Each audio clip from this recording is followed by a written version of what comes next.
evening, this is The Probe. Tonight we decode the decisions taken by the 955 NPP super delegates at their conference yesterday. From unexpected twist to strategic maneuvering, we'll bring you an in-depth analysis that sheds light on the conference's impact and implications for the party and the nation at large.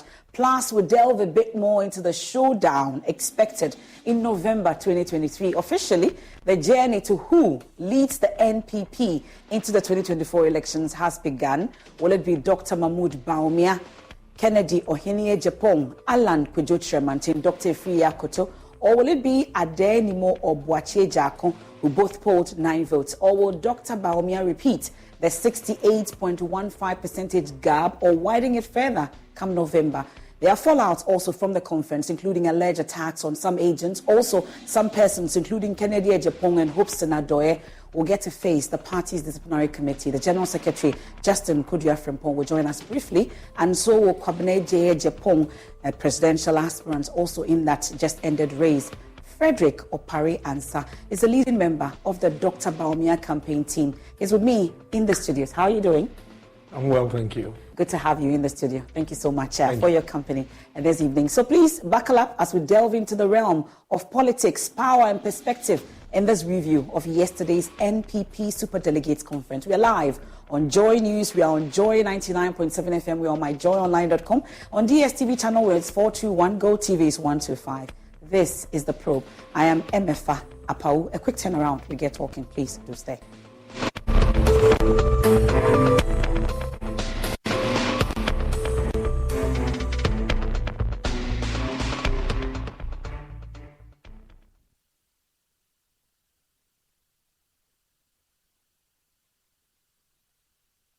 So far, everything has gone on quite smoothly.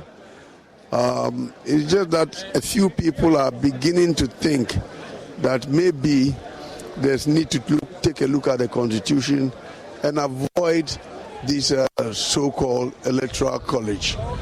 It's expensive. It's also sometimes divisive. But I believe that in the fullness of time, we shall take a look at the Constitution and look at that aspect of it. But that, having said that, I am happy. Soon are we hoping that will happen, though?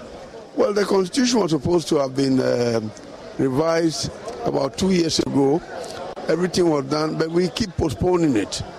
But this was not one of the issues that had been sort of highlighted for discussion. But I sincerely believe that we should have a look at it. There have been incidents, some cases we've heard in some parts of the country. Really, the issues about unity going forward right now because of the concerns that has been raised from the various factions. As Council of Elders, you have a task ahead of you after this. How is it going to be? Very much so. I mean, when you have elections of this nature, there are bound to be difficulties, but we will try and resolve them. As far as we are concerned, we didn't expect 100% satisfaction on all fronts. We have problems. If we do have problems, we have means of resolving them. And that's what we do. We are one family. We belong to the same stables, and there's no need that why we should be falling over ourselves. We have done what the Constitution says we must do, and I believe we should be able to resolve any issues, if there are any. But so far, nothing has come to life. There is an elections committee who will be looking at issues, and if there are some that needs further sort of discussions, we'll take it, yeah.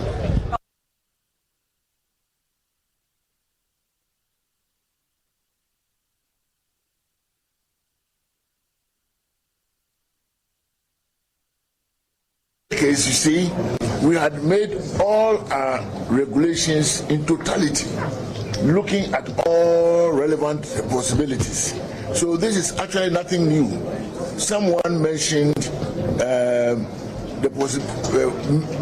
possibility of the 2 persons joining the 4 to make 6. I said that is not possible under NPP terms.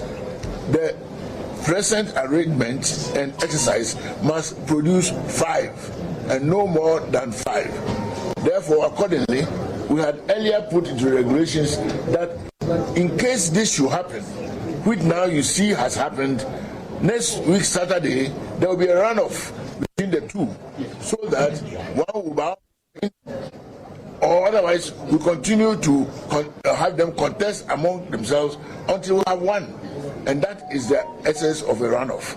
So a week today, if no one has stepped aside for the other, then you look forward to another election for the fifth person. At the end of the day, we are going to present 5 contestants for the grand finale. Thank you very much. But Chairman, is it the case that the whole delegate will vote for the 2 candidates? Is that what it is? The whole. Over 900 delegates? The whole.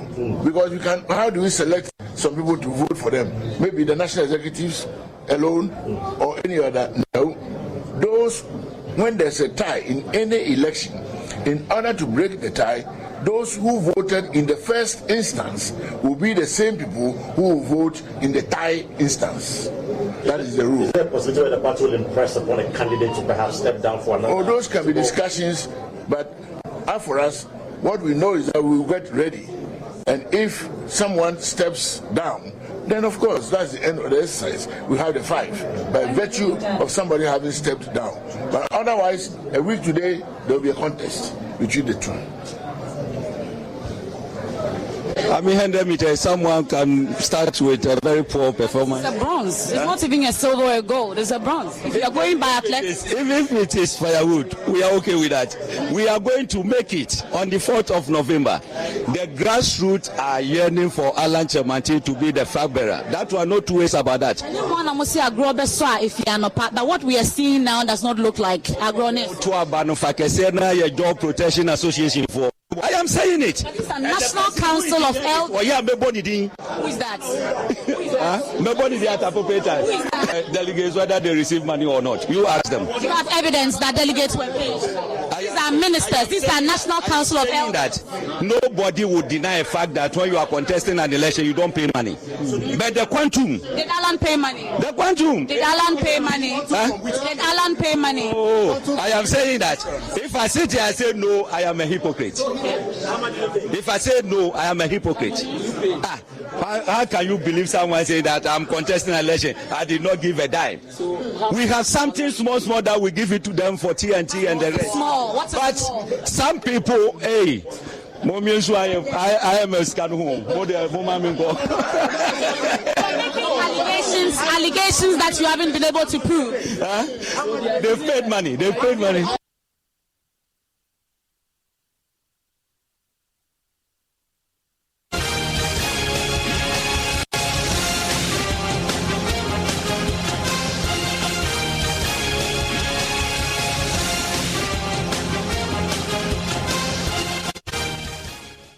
This is the probe, and just gone by, you've been hearing from Hobson Adoye. He's a member of the campaign team of Alan Chemanti. Also earlier, we heard the chairman of the National Council of Elders, Mr. Hackman Owusu-Agyemang, interacting with us earlier. And then also you heard Professor Michael Kwe, who leads the election committee for the Super Delegates Conference, and he's been telling us about what will happen going forward because of the 6th and 5th candidates that we are getting, both getting 9. The information we are getting this evening is that the team of Boachie Jakon as well as Adenimo are currently in a meeting, deliberating on who steps aside for the other to go through into the top 5, or whether would have to go through the runoff, as is expected to happen on Saturday, come Saturday. But this is something we'll be checking on as and when we get the latest information on that. We'll bring that to you. But we know that the party has also issued a statement today, earlier today, and 5 persons, including Hobson Yaovi Adoye, Musa Suleimana, Charles Dochi Yao Ado, and Raphael Patrick Safo, as well as Kennedy Ohene Japong, who is an aspirant also. He was the second in yesterday's race. They are to face the party's disciplinary committee for obvious reasons. I'm sure you've seen the videos that's gone viral on social media, especially that of Kennedy Ohene Japong. But thankfully, we've been joined on the phone by the General Secretary of the NPP, Justin Kodua Frimpong. Thank you so much for your time here on the probe.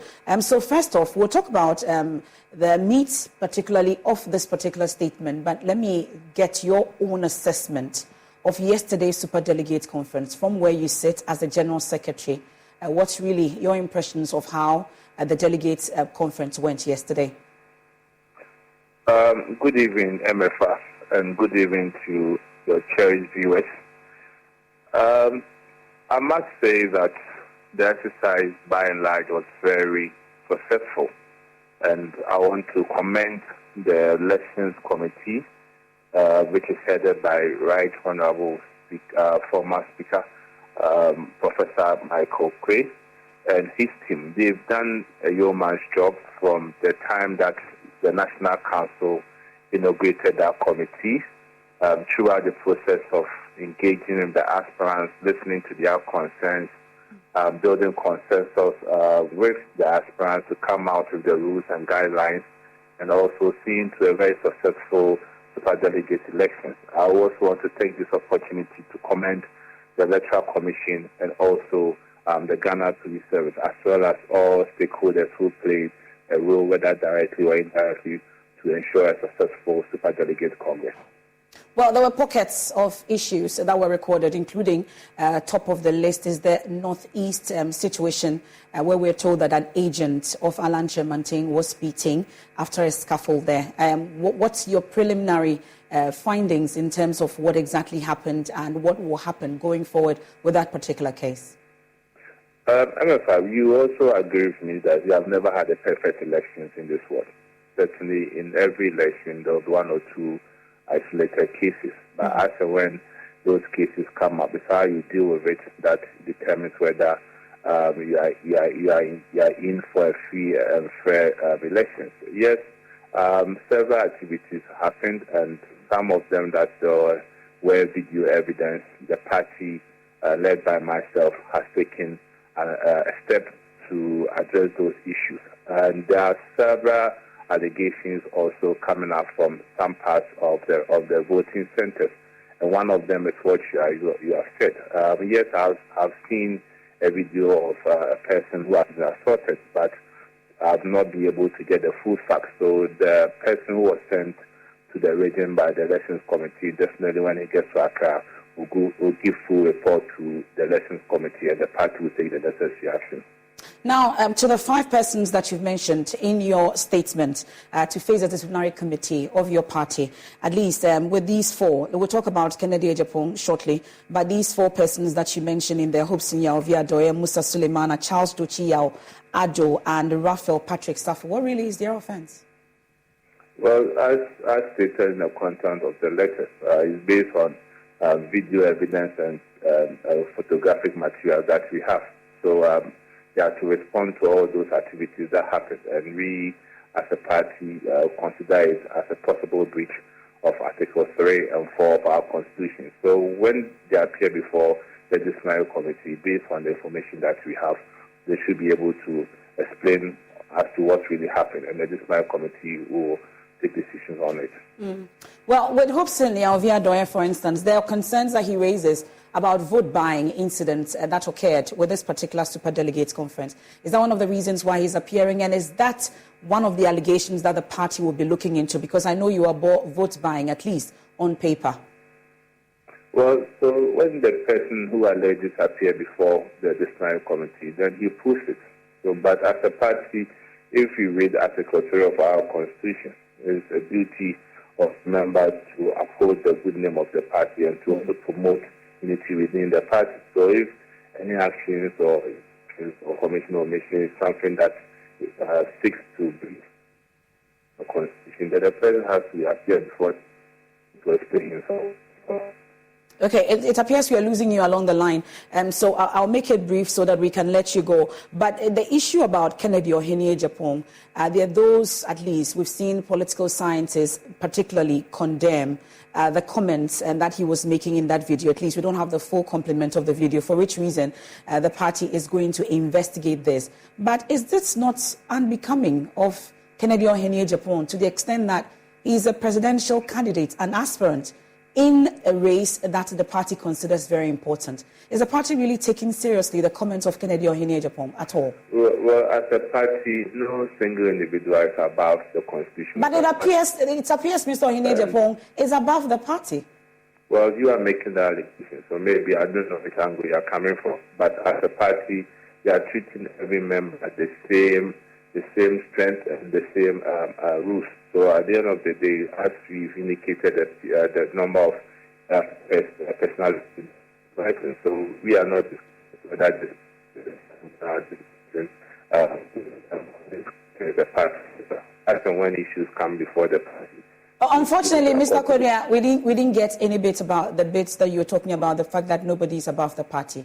We kept losing you. Is it better now? Yes, much better, sir. Yes, so as I indicated, as a party, we treat everyone the same proportion without reference to whether the person is a presidential aspirant or a party member. They are all party members. So at the end of the day, as and when we get the issues, we will deal with it. And just like we have submitted what happened to the disciplinary committee, we are just waiting to hear what they will do. Is the party happy seeing a presidential candidate speaking to the president of the republic and the vice president in that manner? Is this just going to be an internal matter, or it would go beyond the party? Well, I still reiterate that position. As a party, we treat everyone equally. It does not matter whether a person is a presidential aspirant or not. So far as a person acting or inaction potentially has the tendency of breaching the rules and what is stated in the Constitution, we will deal with it accordingly. Okay. Mr. Korea, thank you so much for joining us. Justin Korea Frimpong is the General Secretary of the NPP, and that's the statement that they issued earlier, and we've been taking a look at it. And Mr. Opare is in the studio with me. Thank you so much once again for your company. What a campaign it's been for you, the team. Let's talk about it. How has it been?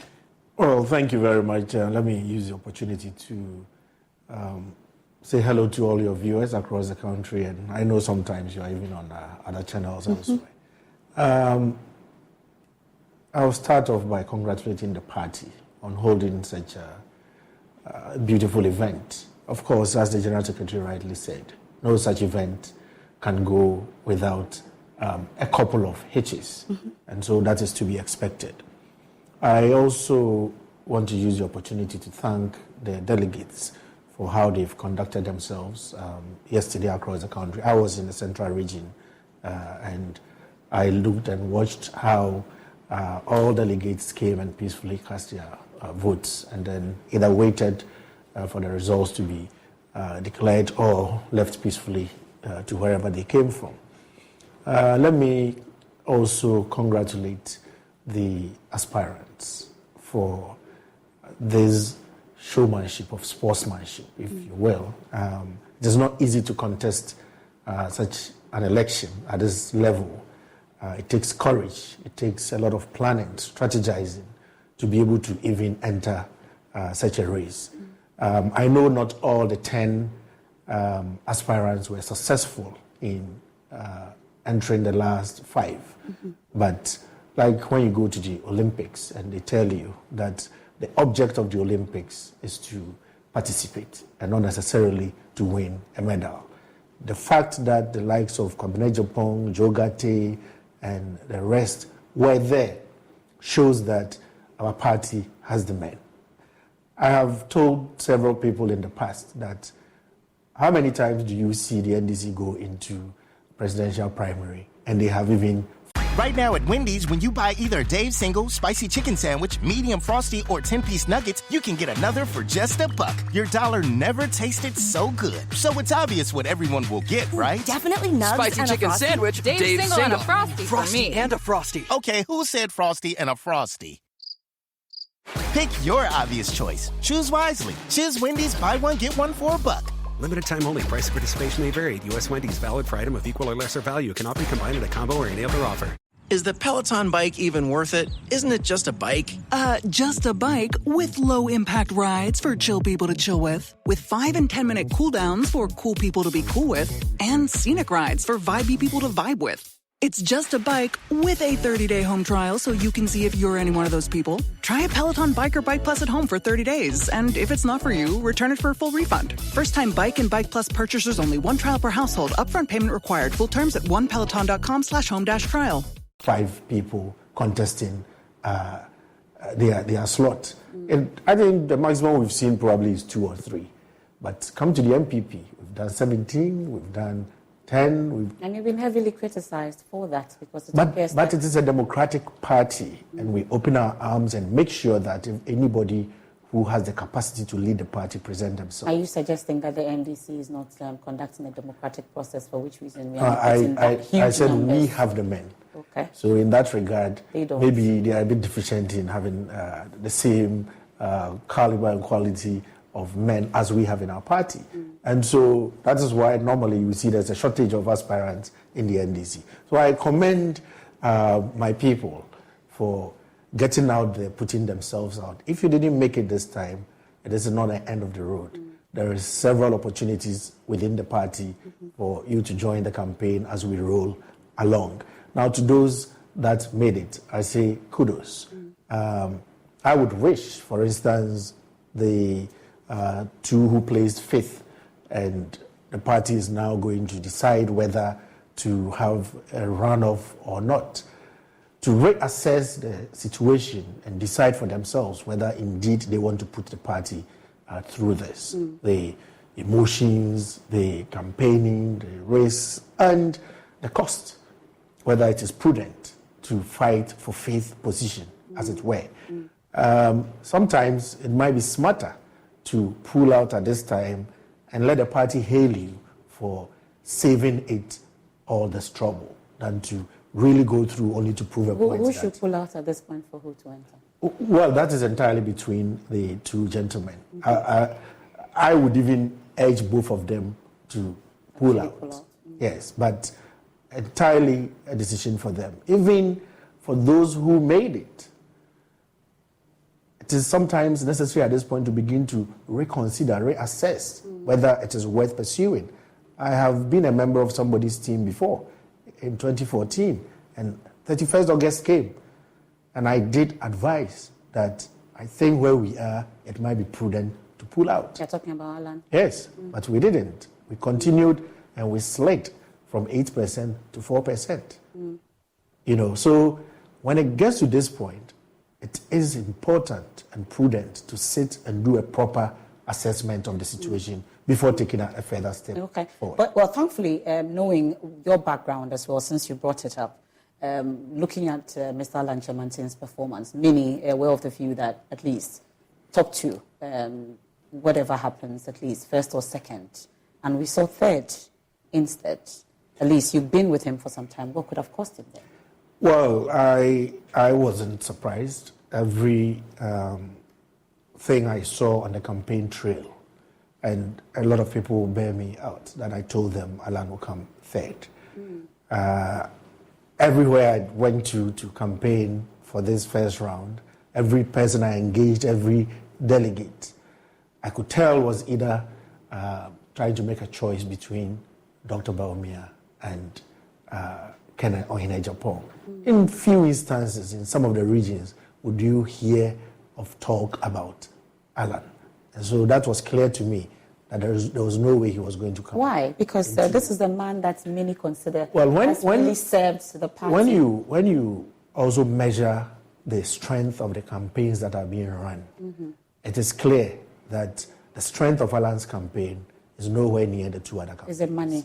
Not in terms of money, but even effort, strategy, organization. When you look at the two leading campaigns, you can see it is there. I have followed Alan's, what do they call it? The Deba. Yeah, his Debas. And I tell you, they held one of the Debas. And I know for a fact a particular constituency that was present had only about 100 people there. A constituency that has about 700 delegates. But because of the way the organization went. But of course, because there's a large number of people, probably 3-4 constituencies, if you are not careful and you don't properly take a rota of attendance, you would think it's successful, it's large. And so the seriousness that I have seen in the past, in 2007, in 2010, in 2014, that the campaign of Alan attests to its own work, I don't see it in this campaign. So you foresee that November 4, there will be a similar performance from the Alan team? If we are talking about how this will translate to the November 4. Because I've heard your team say there's going to be a repeat of what we saw yesterday, or even a wider margin? There will be a repeat or a wider margin. Okay. And the reason is very simple. The voters in this election, and in any election, you have people going to vote with a plethora of reasons, okay? Several reasons. Somebody votes for an aspirant because of a certain personal relationship, because of a certain deed the person may have done towards them. Several issues. Now, of course, there is the group that vote because they believe that is the candidate that will win. And normally, you have the bigger chunk of those people voting for the one that emerges ahead of the pack. Now, as you go into the next election, the proportion of people who will be voting for aspirants based on a certain personal relationship and certain personal deeds will reduce. So you will be left with a bigger proportion of delegates who are actually going to vote for an aspirant because they believe he has what it takes to lead the party to victory. Okay. So the broader base of the party will be filled with people who are looking to actually break the eight. It is not because this man helped me pay my son's school fees, or this guy helped me to get a job in the past, and so I'm considering voting for him. So you see that personal contact between aspirants and delegates become minimal, for which reason you are truly going to get the person who emerges being the one that the party really believes in. Okay. Well, the allegation, at least, that has been leveled against your campaign, at least Dr. Mahmoud Bawumia's campaign, is vote buying. And that many of those who voted yesterday are just there to secure their jobs. They didn't want to go against, at least, their employers. And the fact that it appears that it's just money that you used to win or get the margins that you got yesterday. Vote buying, pure and simple, allegations leveled against your campaign. So you've marshaled the entire force of the government for this campaign. You know, what is interesting, when I hear this thing is, I think of myself. I'm not a member of parliament. I am not a minister of state. I don't serve on any government board. I hold no government portfolio. So what about me? What am I looking for? I'm looking for appointment in Akufo-Addo's government. You're securing your future, aren't you? Which future? So those working for the other campaigns, what are they trying to secure? Me, my future? Or the future of their unborn children? Come on. You're not influenced. Now, you didn't influence delegates. You didn't pay money. We will address that. But now, look at it this way. There are 275 constituency chairmen. Were they appointed or elected? There are 272 regional officers. Were they appointed or elected? For them to be trying to protect some appointment. And these are the two largest groups in the super delegates. The 80 diasporans who came to vote, what appointment are they trying to protect? The Council of Elders, about 40 plus of them, the past national officers, what kind of appointment are they trying to protect? You have 137 members of parliament in our group. They are elected. They are not appointed. So what appointment are they protecting? So this thing that has been created, that the super delegates or special delegates are a certain group of people who are trying to protect a certain interest because they don't vote for a particular candidate, they will lose something, is only a pigment of a pure figment of people's imagination. It doesn't exist anywhere. It's not real. Okay, hold that thought. Let me bring in Engineer Kwabena Ejapong. Thankfully, he's joined us via Zoom. Sorry for keeping you waiting. I've just been told you've been on since we started. Thank you so much for your company. So what really happened? You are number 6 and you got 6. Is it the lack of money? What exactly happened? Very much. I mean, thank you very much, and to your viewers. I've been following your program. Very interesting. This is not the first time I've gone through this kind of process. So I found it exciting. I love campaigning. I'm an eternal Democrat. I believe in majority rule. Once the majority decides, the majority decides. I enjoyed going around the 16 regional capitals, meeting the super delegates, selling my message and my vision for ushering in a new dawn in Ghana, because I think after 30 years of democracy, we need to rethink the things that we are doing to regenerate our leadership, and also look at what our understanding of public service should mean to us, to the country. We need a lot more public-spirited individuals running for public office and doing the things that would ensure that there's a collective security for all Ghanaians and the welfare of especially the underprivileged. So that was really my platform. And yes, it was disappointing I couldn't make the cut. And that's fine. I accept the result. The party, the super delegates have decided. And as someone who believes in the majority rule, that's it. You have to respect the decision of the majority. Were you surprised at the results, though?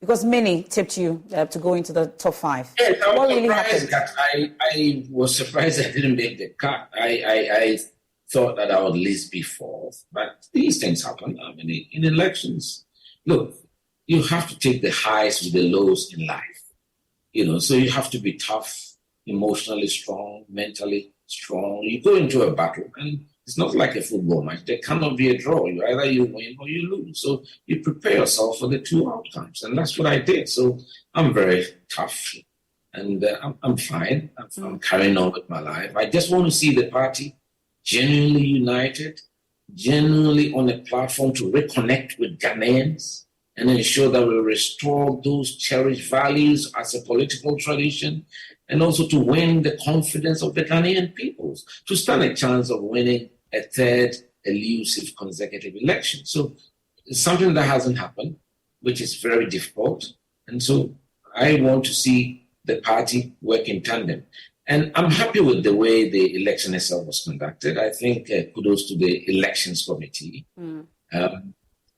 So far, I mean, all the reports I got, apart from 1 or 2 places that there were some physical altercations which were unnecessary. I think it was a simple walk-in process, no gatherings, no addresses. Just go and vote and express your opinion. I don't believe in looking for excuses, because at the end of the day, everybody went and voted expressing their free will. No, I don't think anybody held anybody's tongue, So whether they were influenced or given money and all that, it's neither here nor there. I don't like that. And when we have an election, then we should accept the result and move on. That's what I think. Did you pay money to delegates? Not for me to disclose those things to you. I mean, when you travel around the country, you go to Dambai and somebody has come from Ketekrachi to come and meet you, to hear you address them. The decent thing to do is to try and subsidize their transport. So a little transport money, that is not buying. It's something that we've done from 1992. I did it when I contested in 98, in 2007, in 2014, when I won as General Secretary. So all the things, the shenanigans that people orchestrate, I think, for me as a politician, you should focus on the big picture. Focus on your attempt to win the vote. And if you are lucky to do so, you thank God for that and you carry on. If you don't win, you go back and you re-strategize and lick your wounds, as I'm licking mine. Well, these subsidies, though, what constitutes subsidies like this that you give to delegates? I don't. Why are you so interested in these things? Because it's an allegation that has come up against at least. It's not about anybody's allegation. I'm telling you what I do when I travel around.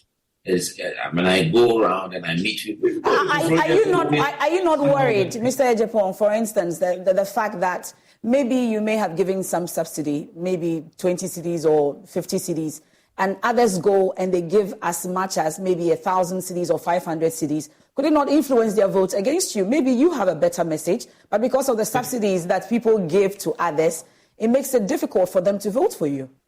They still have the power of choice. They have the power of free expression, and they should be able to vote their conscience. There can be no excuses for how you vote, whether you vote because you're given money or not. I don't want to spend too much time. Okay. What is important is that they had their time to express their free will. And I think I saw in most of the company and the media covered the event almost minute by minute. And I didn't see everybody was free there. Go and vote. You have your ballot, you vote. There can be no excuses. So I think that we should just respect the result and then carry on. Okay, in hindsight though, is there anything you would have done differently in your campaign or messaging, you would say? I think all across board. I've listened to reviews from academia, CSOs, politicians. For somebody even said I had the best message of all, and I think it was internet and all that. I think I had a very strong platform. That 6-point plan for Ghana to rescue our country, I think is very strong, and I hope that the winner takes some portions of it. I think it's still valid, and we need to change the country, the way we do our politics, our orientation. We've got to recalibrate our values and our attitude towards public service in our country. And to understand that party politics is itself, the political parties are vehicles for development of our country. They are not an end in itself. It is about developing our country. And so I'm very passionate about the transformation of the Ghanaian and our country and restoring our cherished values, putting our hands on our chest and saying that we are Ghanaians, we are patriotic, we love our country, we are prepared to sacrifice and serve our country. And that's why my campaign was based on what I call the Triple S doctrine: service, sacrifice, and selflessness. Once you've been able to do that, you are at peace with yourself. I think Ghanaians and politicians should feel a sense of fulfillment in serving their country and not expecting anything in return. What worries me today is everybody seems to think about what they can get out of their country rather than what they can give back to their party or their country. And that is what I want to bequeath to the generations unborn. That for me was the platform that I mounted, and that's what I want to see the young people do too. We as politicians should distribute inspiration. The way we conduct ourselves, the discourse has to be elevated, and the venom has to be removed. We can disagree respectfully and all that. It has to be a contest of ideas, and it should be so refreshing that younger people should be aspiring to be politicians, not the kind of acerbic tongues that we have seen dominating the political environment these days. And I think the media, you too, you have a role to play as the fourth estate of the realm. And sometimes I don't think the media is searching enough. I conducted over 200 interviews around the country. And I think that the media should have called for a debate amongst the 10 of us, because the Ghanaian people deserve to know what is on our minds, what our platforms are, what our priorities are, and what our policy differences and all that. We didn't have that. So how do you expect people to make a decision? Because your party was going to sift, and then at least your party had mentioned you need a top 5. We couldn't have done it when you announced sifting. Now that is done, we'll get to do it. But really, coming back, the Democratic Party in America have about 11 or 12 candidates have a debate, so they talk about the numbers. Politicians are always quick to always put the blame at the doorstep of the media, but we'll get to it. You talked about the fact that you wanted to be 4th, for instance, but I've seen the top 3. Were you surprised at the rankings that at least you wanted to be 4th? Was this the particular ranking you were expecting in terms of the top 3? Were you surprised at Alan Chemantin's performance, for instance? I've been around politics for so long, from 1992 during the Dubois Hennings time. And that was the biggest shock I experienced, the loss to Rawlings in 1992. For me, I don't assume anything with politics. When you are going into a battle, of course, people do polls. I've never loved polls and given much value to them. But there's an election that was quite close to the poll I saw last week. So at the end of the day, an election is only called when it is counted. When it is counted, that is the free expression of the people, the electorate. And for me, that is what it is. Well, you've been at the helm of affairs of the party before. I've heard you talk about unity, really, from what you've seen in terms of the campaigning and where we are now and going into November 4. Will the party have a huge task, or will it be easy for the party to stay united and gather round for 2024 from what you've seen so far? Yeah, I think we, the aspirants, we know each other. I mean, I have had a call from Kennedy Ejapon last night, Alan Chemantin last night, and I put a call to the Vice President this morning to congratulate him on his victory in the first round. And we know ourselves. I mean, Joe Date is my colleague in school from Infantsipum. I know Adainimi Maprepo, I've known from a Dubois Hennings time. I think we should understand that all of us had a vision to lead our party and to serve our country, Ghana. But the decision rests in the bosom of the electorate, and they have decided, and we should respect their decision. That's what I love. So all of us, I want to see this party genuinely united, and that is why a lot of the venom, especially on party platforms, from the backers of various candidates, kind of intemperate language that is being used. Of course, in politics... But it's coming from your colleagues. You've seen some of your colleagues. You've seen Kennedy Ejapong. You said you spoke to him. Did you tell him about that kind of language that he's employed? I hadn't heard... I just saw the videos you're talking about today. I mean, yesterday, I just took it easy. I was at home after that. I just took it easy because it had happened already. Okay. So I haven't had a look at all those details. But I think I have someone who've always advised against that kind of language. There should be civility, there should be decorum, and we should elevate the discourse. That's what I'm about. I believe in propriety. Let's do things right and inspire the generations unborn for them to aspire to be politicians like us. Okay, in wrapping up with you, Mr. Kwabena Ejapong, so during the calls, I'm happy to hear that at least you've placed the call to the Vice President, Dr. Mahmoud Bawumia.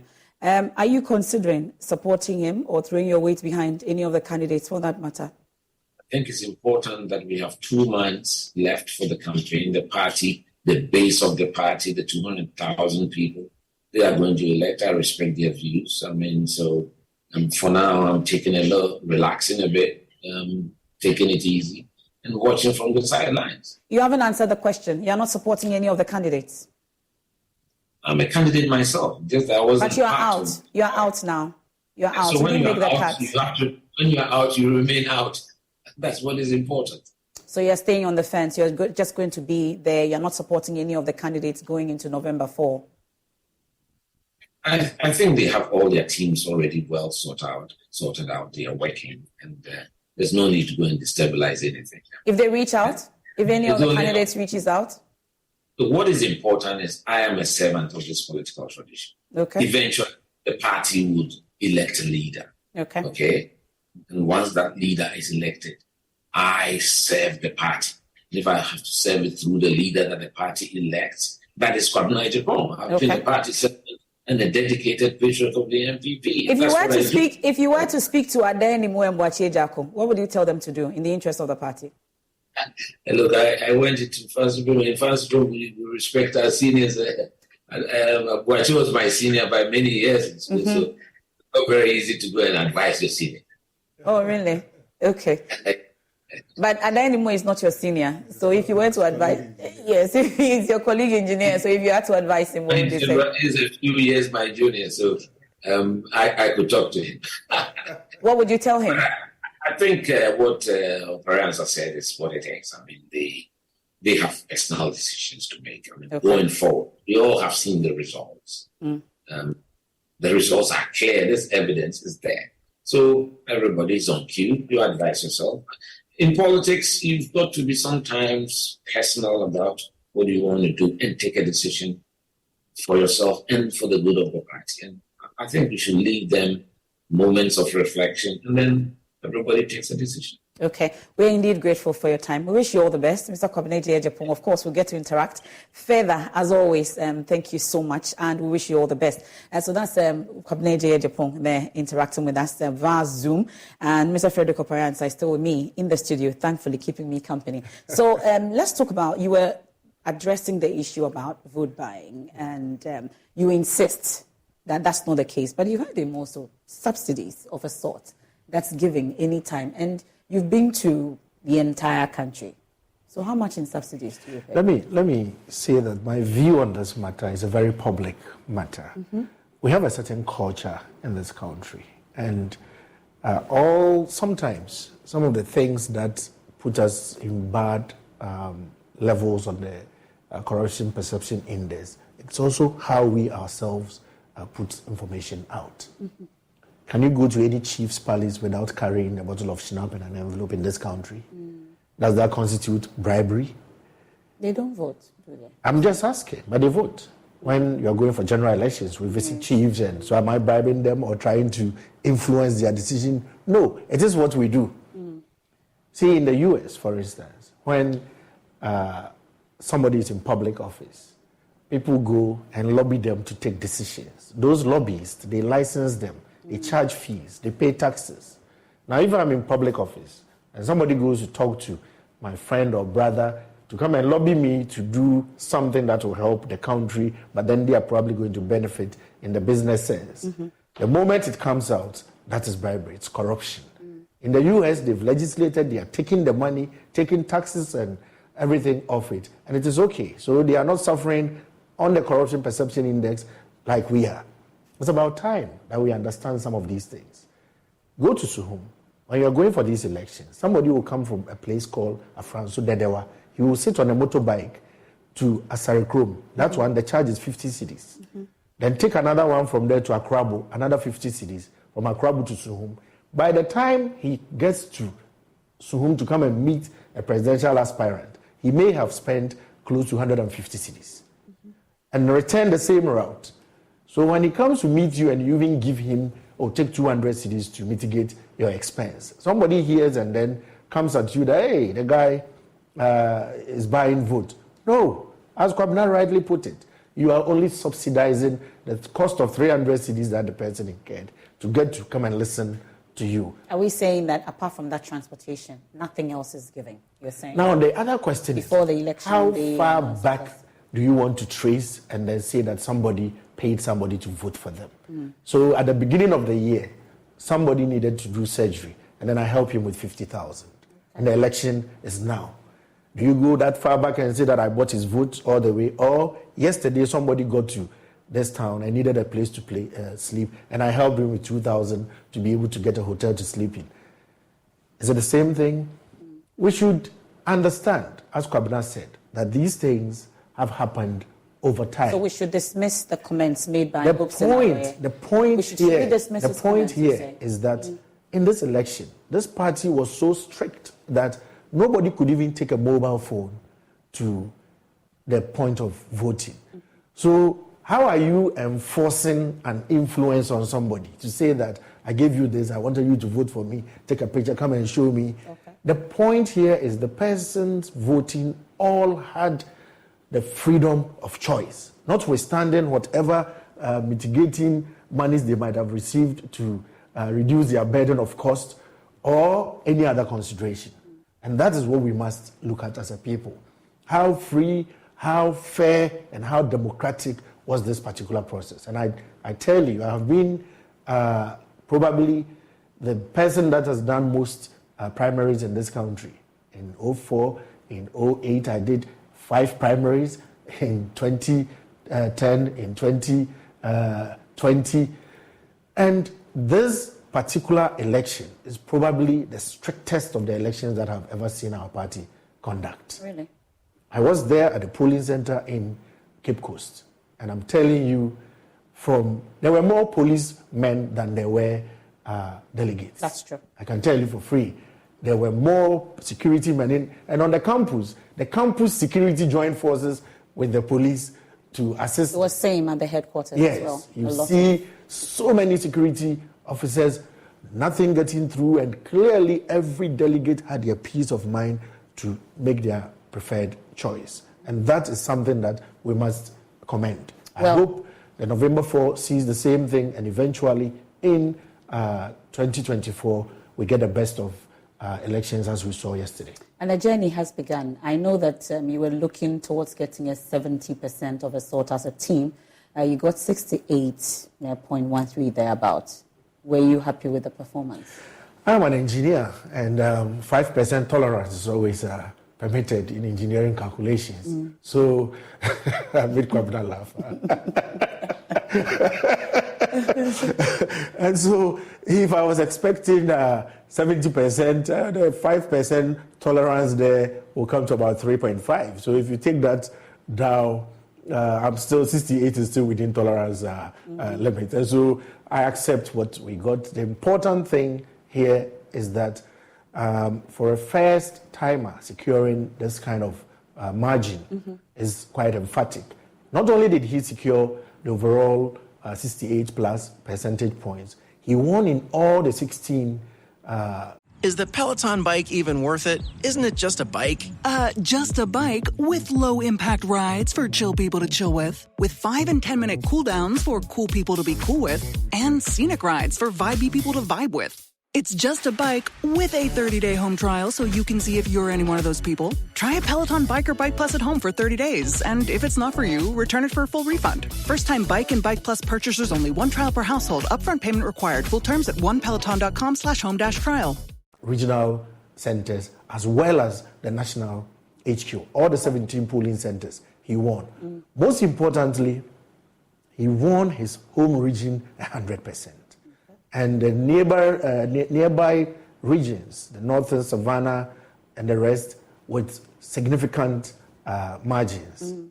And then our party's anchor bases of Ashanti and Eastern, he won respectively with 82 and 74%. One of the places that I was a little shaky about was even the Volta region. Because when I was with Alan, we knew that was our traditional base. But we managed to win there also with a significant margin. And then Kennedy is very loved in his region. He's done a lot to support the party in his region. And so it wasn't an easy battle there, it wasn't an easy task there, but we managed to beat Kennedy in his home region. Okay, so let me bring in this chop bar and beer bar talk that we've had, at least between yesterday and today. The fact that Kennedy Japan was second, at least with this particular race, we don't know if that is what will happen on November 4th. But the concern is that if it were to come down to a partnership between Dr. Bawumia and Kennedy Japan, is your team ready for anything like that? Clearly, that will not be a decision for me or the team. It will be a decision for Doctor and the National Council of the party. That is where the decision rests. We may all have our preferences and expectations, but finally it will behove on Doctor to name somebody, and then for the National Council of the party to sit and say, yes, we accept your choice, or we don't, and so bring somebody else, because he has to do that in consultation with them. So it is not a decision for the campaign team to even begin to toy with, or for the campaign team to even begin to entertain. As at now, we want to focus on the campaign, we want to strategize, we want to plan, we want to have all the necessary tactics that will ensure that we even do better in November. You have a wider number of voters going into November 4. People have said it will not be an easy sailing like you got it with the super delegates. Strategy changing? What's going to change going forward into November 4? Already when we started the campaign, we were doing a dual-prong campaign. Okay. It had the aspect of the special delegates as we moved, and then the aspect for the November 4. If you know, we have done about 5 regions so far. We have 11 more regions to cover. But the 5 regions we've done cover 154 parliamentary seats, and then it covers also in excess of about 130,000 of the delegates. Okay. So we have some about 75,000 delegates more to cover in 11 regions. So how we started with respect to the broader delegates base, we are going to continue until we finish sometime in October, and then recalibrate our strategies to deal with the remaining days before November 4th. We are sure that the strategies we've employed, the tactics we are playing out there, will yield the intended results. Okay. As part of unity, though, I would want to find out in terms of the candidates. I've just heard Mr. Kodnejapo mention that he had actually reached out and congratulated a few other candidates, including the Vice President, Dr. Mahmoud Bawumia. Are we reaching out? Have we had any other candidates, throwing their weight behind your campaign amongst others, or it's early days yet? Well, it's early days yet. But today I had a chat with Adainimo, who's my longtime friend. We were in school, engineering school together. And so I had a chat with him, and I hope that the discussions will continue.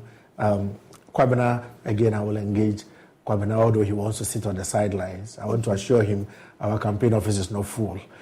He said everybody's campaign is already in motion. He doesn't want to destabilize anything. No, we have a lot of space in our campaign, and I'm sure he will fit in somewhere. But on a more serious note, I believe that we will engage not only the ones that have fallen out, but even those that are remaining in the race. If it is possible to convince people to see that, look, eventually this is how things will turn out, and so we might as well save the party the trouble and end things early so that we can all have a longer campaign period against the NDC.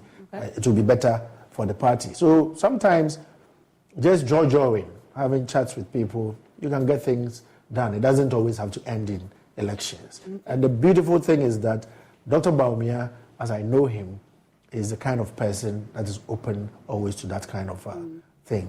He has severally admonished all of us not to do anything that will antagonize other aspirants. And that is why some of us have suffered at the hands of some aspirants. Until date, we are still quiet, no responses from us. People call and ask, but this guy said you are this, attacking you here and there. I'll smile at it because it's not my campaign. It's Dr. Bawumia's campaign. And he says, this is how I want you to prosecute this particular campaign. And so his posture itself is something that is helping to, as much as possible, unite the party even before we end this election. Well, two quick things I'm hoping that we can address briefly before we wrap up, because we're really out of time. Well, there are those who say, I don't know if this win for Dr. Bawumia in the first round, and hopefully you're hoping that it will happen in the second round, is this a deliberate attempt to diffuse the notion or the myth that the NPP is an Akan party? Repeat your question. I'm asking. I'm sure you've heard that NPP is an Akan party. It is an NDC campaign message. Is it? Yes. NDC comes to our areas, and I was MP for Suhum for a long time, and I have a huge Dangbe area. Will this win probably diffuse that notion? It certainly will, because you can tell that since the days of Dankwa and Buzia and Dombo, we have always had the leadership of the party coming from our Akan fold. And clearly when you look at our election results, it's Ashanti and Eastern, predominantly dominated by the Akan ethnic groups. And so it has deepened that thinking and feeling. Sometimes we get parts of Puno and Ahafo, also Akan, and then parts of the Western Enclave, also Akan. And then the portions of Central, which is also Akan, supporting our case. And so it gives that impression. But the NDC has actively used this in especially the northern areas and the voter region to say that the NPP is just an Akan party, and so shun it. But I'm sure you've also heard that a win for Bawumia makes it easy for the NDC to actually win the 2024 elections. I don't know how anybody by any stretch of imagination... Because they were of the view that Alan Chemantin would have done a better job, they say. A better job at winning the election, or a better job at governing the country, or a better job at doing what? Winning the election? Winning the election, because in my view, they don't believe that we have Dr. just seen Bawumia will be the one to do that. Who has shown their strength in our strongholds, in Ashanti and Eastern? It's clearly Dr. Bawumia, who has been able to bring... will be able to bring the much needed votes from other parts of the country for us to win the election. It is clearly when Dr. Bawumia is our candidate, he has now demonstrated, as some of us said, that he will be able to mobilize and bring so many votes from the northern part of the country to top up the base that we already hold in Ashanti and the Eastern, because that myth you refer to will be broken. He will beat Mahama. Yes, hands down, straight, one round. Okay. Mr. Opare Ansah, we are grateful. We'll leave it here. And that's it for tonight's edition of The Probe. Frederick Opare Ansah has been my guest. He's a leading member of the Dr. Bawumia campaign team. We also had Kwabena Jepong, a presidential aspirant in the NPP race, also joining us via Zoom. We also had Justin Kodia Frimpong, the General Secretary of the NPP. We're definitely looking forward to what happens between Adeni Mwemboache Jakun. Like I said, currently in a meeting, we'll get to know what the outcome will be right here on your election headquarters. I am Emefa Apau. On behalf of the entire team, many thanks for your company. There's more when you log on to myjoyonline.com. And for radio audience, we have a Walk with Jesus.